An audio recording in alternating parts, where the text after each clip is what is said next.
انسان جب بیماریوں سے عاجز آ جاتا ہے تو ڈاکٹر بھی اسے روحانی علاج کا مشورہ دیتے ہیں۔ اب تو بہت سے ہسپتالوں میں قرآن تھیراپی شروع ہو چکی ہے۔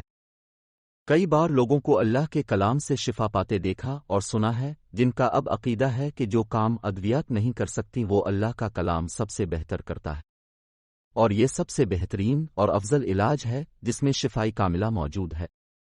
پچھلے دنوں ایک صاحب جو سرکاری ادارے میں اچھی پوسٹ پر ہیں بتا رہے تھے کہ انہیں جسمانی طور پر نقاہت اور بے چینی بہت ہونے لگی، تھکن ہر وقت سر پر سوار رہتی، جبکہ دفتر کا کام اتنا حساس ہے کہ اس میں غفلت کی کوئی گنجائش نہیں۔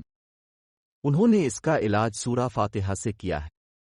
بتانے لگے کہ انہوں نے انتہائی پرسکون حالت میں پوری یکسوئی سے سورہ فاتحہ کو ٹھہر ٹھہر کر 21 بار پڑھنا معمول بنایا، اور چند ہفتوں بعد ان کے بدن اور دماغ میں چستی پیدا ہو گئی۔ ان کا ہر کام میں دل لگتا ہے، بلکہ ہر کام سے پہلے کسی بھی مصیبت میں مبتلا ہونے پر سورہ فاتحہ کا سہارا لیتے ہیں تو ان کی مشکل دور ہو جاتی ہے۔ ان کی بیٹی کا رشتہ نہیں ہو رہا تھا، جس کے لیے انہوں نے سورہ فاتحہ پڑھ کر اللہ سے دعا کی تو انتہائی معقول رشتہ آ گیا۔ ان کا ایمان ہے کہ سورہ فاتحہ کی برکت سے ان کی زندگی بدل گئی ہے۔ سورہ فاتحہ سے شفا کے بارے میں صحیح بخاری میں ایک جامع حدیث موجود ہے جو یوں بیان کی گئی ہے: مجھ سے محمد بن مسن نے بیان کیا، کہا ہم سے وہب بن جریر نے بیان کیا، کہا ہم سے حشام بن حسان نے بیان کیا، ان سے محمد بن سیرین نے، ان سے معبد بن سیرین نے، اور ان سے حضرت ابو سعید خدری رضی اللہ عنہ نے بیان کیا کہ ہم ایک فوجی سفر میں تھے، رات میں ہم نے ایک قبیلہ کے نزدیک پڑاؤ کیا۔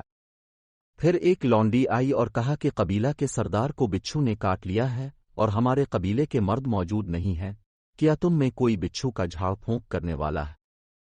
ایک صحابی، خود ابو سعید، اس کے ساتھ کھڑے ہو گئے۔ ہم کو معلوم تھا کہ وہ جھاڑ پھونک نہیں جانتے، لیکن انہوں نے قبیلہ کے سردار کو جھاڑا تو اسے صحت ہو گئی۔ اس نے اس کے شکرانے میں 30 بکریاں دینے کا حکم دیا اور ہمیں دودھ پلایا۔ جب وہ جھاڑ پھونک کر کے واپس آئے تو ہم نے ان سے پوچھا کیا تم واقعی کوئی منتر جانتے ہو؟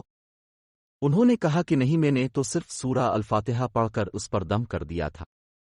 ہم نے کہا کہ اچھا، ہم رسول کریم صلی اللہ علیہ وسلم سے اس کے متعلق پوچھیں گے۔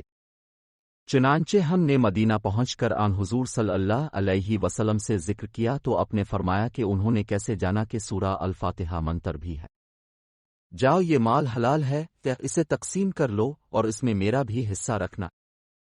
نماز میں اس سورہ فاتحہ کی قرأت فرض ہے اور یہ اس کا ضروری رکن ہے، جس کے ترک سے نماز باطل ہو جاتی ہے۔ تمام قرآن میں سے صرف اسی سورت کو نماز میں بطور رکن کے مقرر کیا گیا اور باقی قرأت کے لیے اختیار دیا گیا کہ جہاں سے چاہو پڑھ لو۔ اس کی وجہ یہ کہ سورہ فاتحہ پڑھنے میں آسان، مضمون میں جامع اور سارے قرآن کا خلاصہ اور ثواب میں سارے قرآن کے ختم کے برابر ہے۔ اس سورت میں اللہ کی صفات ہیں اور اس کو الشفا والرقیہ بھی کہا گیا ہے۔ حدیث مبارکہ ہے کہ حضرت صلی اللہ علیہ وسلم نے فرمایا کہ سورہ فاتحہ ہر بیماری کے لیے شفا ہے۔ حضرت صلی اللہ علیہ وسلم کے عہد مبارک میں ایک موقع پر ایک صحابی نے ایک سانپ ڈسے شخص پر اس سورہ سے دم کیا تھا تو اسے شفا ہو گئی تھی۔ سنن ابن ماجہ، مسند احمد اور حاکم میں حضرت ابی ابن کعب رضی اللہ عنہ سے مروی ہے کہ ایک دیہاتی نے حضرت صلی اللہ علیہ وسلم سے عرض کی کہ حضرت میرے بیٹے کو تکلیف ہے۔ آپ نے پوچھا کہ کیا تکلیف ہے؟ اس نے کہا کہ اسے آسیب ہے۔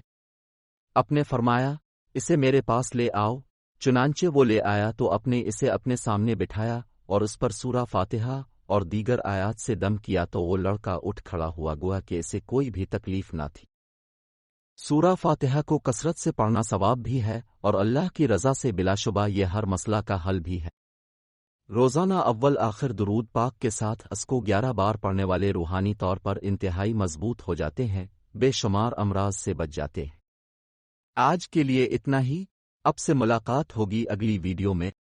اللہ حافظ۔